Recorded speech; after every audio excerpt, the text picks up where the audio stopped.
I'm starting to understand the depth of how disembodied, especially female bodies, but really all of us have become or have been trained to become disconnected from the divine feminine.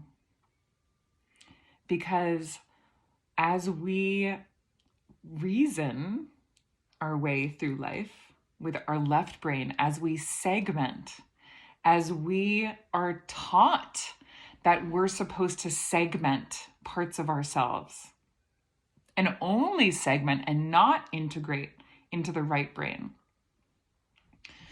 we become disconnected from all of ourselves, from our body, which is the right side, the right brain, which is the divine feminine. We need both. We've gotten two in the left side of the brain. And so what does that do? That disembodies us.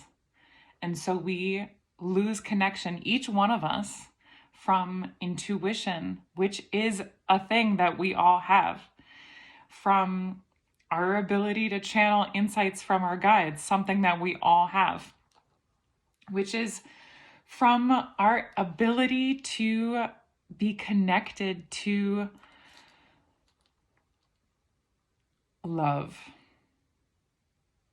self-love, to even identify that that is what we want, because we are disconnected from our felt sense of our desire,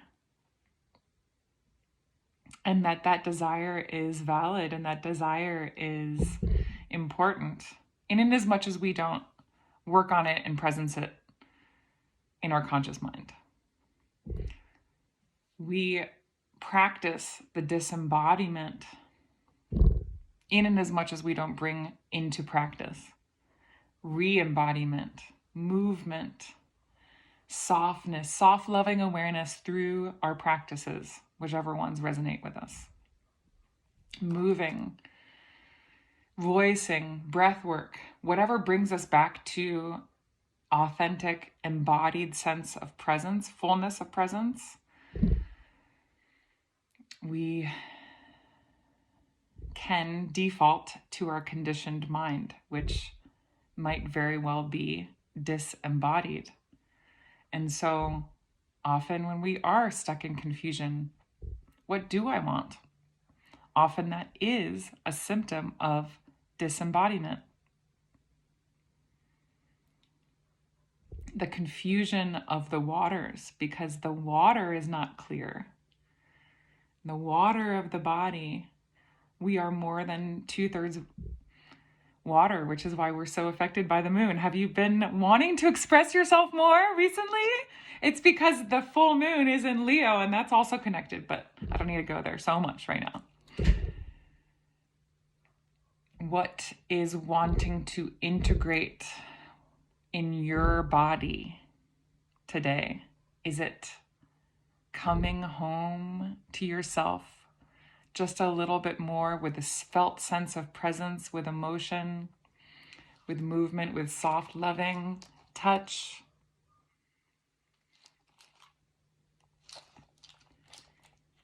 Can you even imagine what it's like to love yourself a little bit more and how important that is?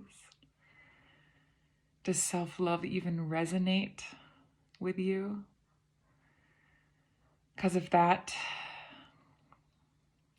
importance doesn't resonate,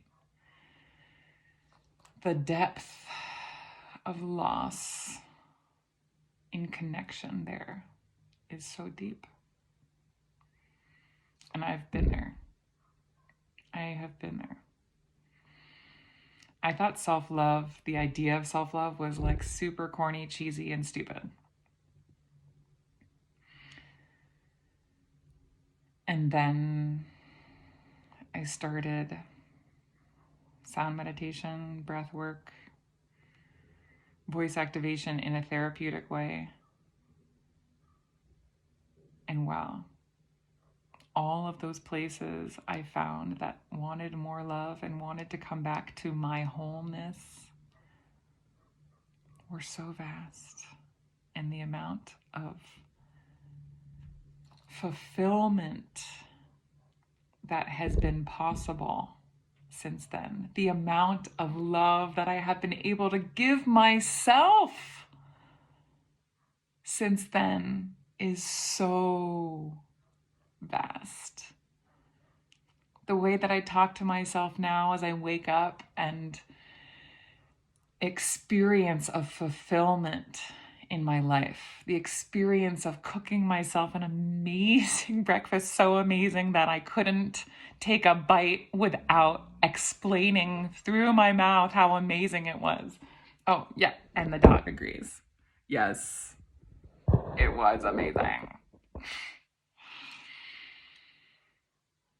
So the journey is deep, but totally worth it.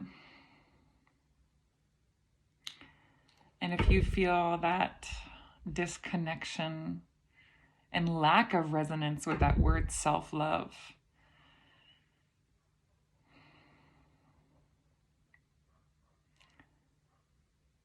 there are some places to be found there.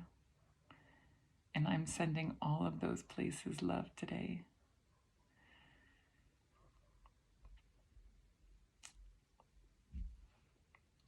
Blessings to you.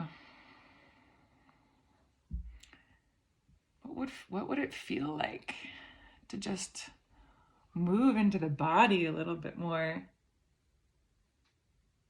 Would that help you feel a little bit more pleasure of the life force of feeling embodied, to flow into yourself, to voice into yourself, to breathe into yourself, to feel into all of you, to train just a little bit deeper into yourself? What does that feel like today? Blessings to your new level of embodiment and self-love today.